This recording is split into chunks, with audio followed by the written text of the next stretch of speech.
За Монгол улсын иргэнд газар өмчлүүлэх тухай хууль 2002 онд батлагдсан.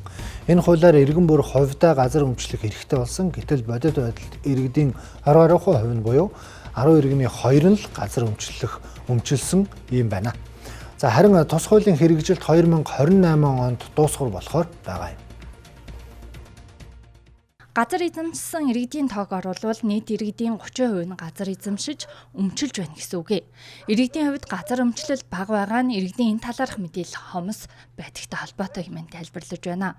Нөгөө талаас хүн ам төвлөрсөн суурин газарт эзэмшүүлэх өмчлөх газар байхгүй, орон нутагт газар байдаг ч дид бүтц муу гэх уруу хамааралтай байна.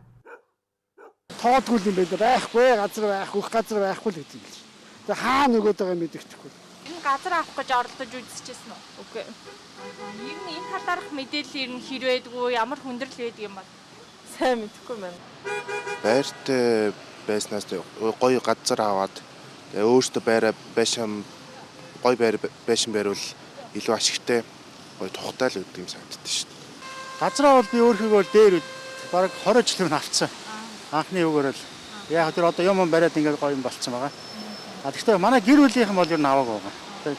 Яг тодорхой одоо газар байгаа ч юм уу одоо яг гоё юм байдсан болоо мэдэхгүй байна да.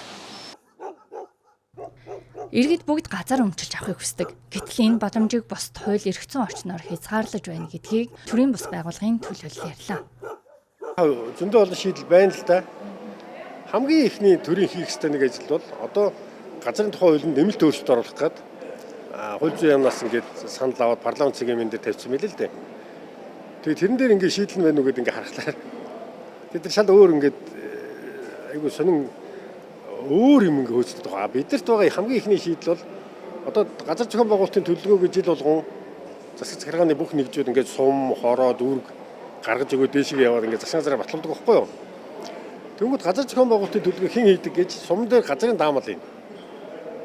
Улаанбаатар хотод бол дүүргийн газрын албаны мэргэжилтнүүд хийж байгаа байхгүй юу? Монгол улсын хүмүүс хаана амьдрах вэ?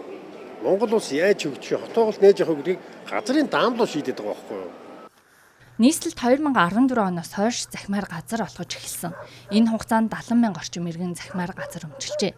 Гэтэл 76 мянган иргэний өмчилсөн газар ашиглалт хангалтгүй байгаа юм. Үүнтэй холбоотойгоор иргэд өмчилсөн газараа солих хүсэлт ирүүлэх болжээ. Иймээс төлөвлөлтөнд орсон дид бүтцийг шийдсэн газрыг эзэмшиж өмчлөх хэрэгтэйг албаныхаа онцлоо. Гол нь энэ газар өмчлөл гэдэг зүйл маань хвчлэн хот суурин дээр явагдах хэрэгтэй. Гэр бүлийн хэрэгцээ гэдэг нь өөрөө хот суурьнд суурьшил бий болсон газар дээр олгодог юм онцлогтой.